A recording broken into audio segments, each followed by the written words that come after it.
আসসালামু আলাইকুম। ঢাকা বিশ্ববিদ্যালয়ে বর্তমান দুটি দলের মধ্যে কিন্তু নির্বাচন হচ্ছে, দুটি সংগঠনের মধ্যে। এক শিবির সমর্থিত প্যানেল, আর একটা হইতেছে শিবির বিরোধী প্যানেল।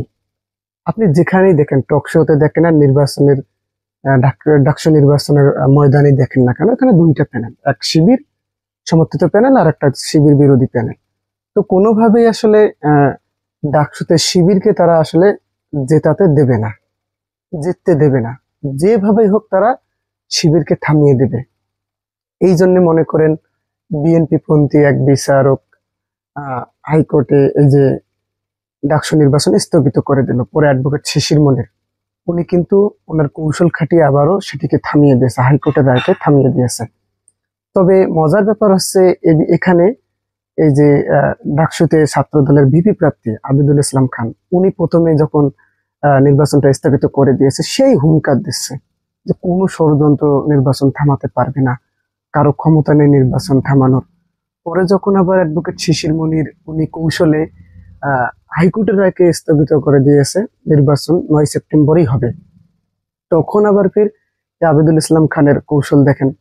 কেন শিশির মনির এই কাজটা করলো, খুবই ওনার উপর বিরক্ত হয়েছেন তিনি, খুবই ক্ষোভ ঝেড়েছেন শিশির মনিরের ওপর।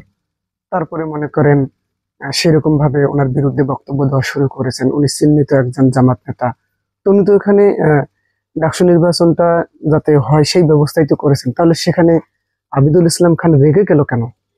তার মানে তাদেরই একটা কৌশল যে তারা চায় না ডাকসু নির্বাচনটা হোক। কেননা ডাকসু নির্বাচনটা যদি হয় তাহলে কিন্তু 100% গ্যারান্টি এখানে শিবিরে জিতবে। যদি শিবির বিরোধী যতগুলো দল আছে ওখানে, আমি প্রথমে বলেছিলাম না দুইটা প্যানেল, একটা যে শিবির সমর্থিত প্যানেল আর একটা যে শিবির বিরোধী প্যানেল।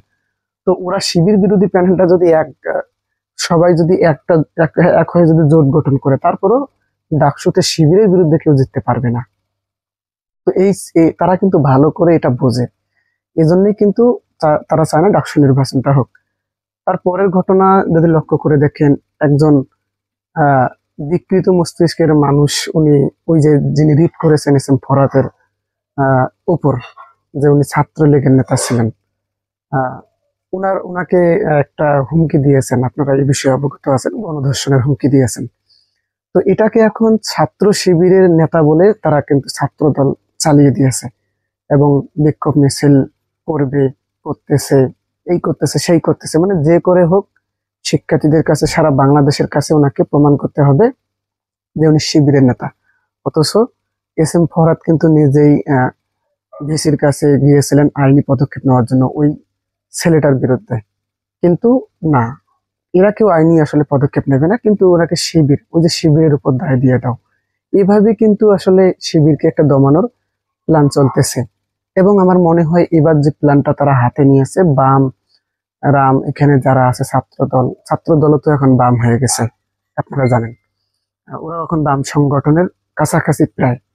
এরা আসলে সব এক হয়ে শিবিরের বিরুদ্ধে কিন্তু নেমে পড়েছে। শিবিরকে যে করে হোক এখন মনে করে নারী বিদ্বেষী বা এরকম কিছু একটা প্রমাণ করার চেষ্টা করতেছে, যে আজকে কিন্তু এই ঘটনাটা ঘটতেছে, ইতিমধ্যেই মনে হয় শুরু হয়ে গিয়েছে। তবে যতই ষড়যন্ত্র তারা করুক, কোনোভাবে আসলে সফল হবে না। এখানে সাদিক কায়েম 100% ভিপি হবেন, এস এম ফরহাদ জয়ী হবে এবং শিবির সমর্থিত প্যানেল বেশিরভাগই আমি মনে করি জয়ী হবে। এখানে তারা আসলে তাদের আসলে নির্বাচন যেমন আটকাতে পারেনি, তেমন এই ষড়যন্ত্রের পরেও তারা সাদিক কায়েম এস এম ফরহাদের বিরুদ্ধে জিততে পারবে না। তবে তারা সর্বোচ্চ চেষ্টাটা করতেছে। ওইদিকে ডাকসু নির্বাচন যখন আটকাতে ব্যর্থ হলো অ্যাডভোকেট শিশির মনিরের কারণে, যখন শিশির মনিরের উপর ক্ষোভ ঝাড়লো, সমালোচনার মুখে পড়লো আবিদুল ইসলাম খান, যে কেন ক্ষোভ ঝাড়লো, সে কি আসলে নির্বাচনটা চায় না যে হোক? তারপরে কৌশলে দেখেন ছাত্র দলের একটা রাজনৈতিক কৌশলটা ভালো নিয়েছে এখন, এই যে প্রকারে হোক ওই ব্যক্তিকে শিবির নেতা প্রমাণ করার জন্য কোন আইনি পদক্ষেপ না নিয়ে তার বিক্ষোভ মিছিলের ডাক দিয়েছে, বিক্ষোভ মিছিল করতেছে। তার মানে তাদের স্পষ্ট বার্তা যে ওটা শিবির নেতা, ও কি কোন দল করে করুক, ছাত্র দল করুক আর বামরাম যেই দলেই করুক না কেন, ওই শিবির নেতা সরাসরি বিক্ষোভ মিছিল করতেছে। তো বিষয়টা আসলে এরকম যে যতই চেষ্টা করুক তারা ওইখানে কোনোভাবেই তারা সফল হবে না, শিবিরের বিরুদ্ধে তারা ওখানে জয়ী হতে পারবে না। ওখানে ভিপি সাদিক কাইম হবে, জিএস পদে এস এম ফরহাদ ভাই জয়ী হবে এবং শিবির সমর্থিত পূর্ণ প্যানেল কিন্তু ওখানে জয়ী হবে ইনশাল্লাহ। তো দর্শক, আপনি আসলে কি মনে করেন এখানে কে জয়ী হবে? শিবির জয়ী হবে, শিবির সমর্থিত প্যানেল জয়ী হবে, নাকি শিবিরের বিরুদ্ধে যারা আছে তারা কিন্তু একটা প্যানেল, আমি এখন মনে করতেছি তারা জয়ী হবে? অবশ্যই অবশ্যই আপনাদের মন্তব্যটি কমেন্ট করে জানাবেন। ধন্যবাদ। আসসালামু আলাইকুম।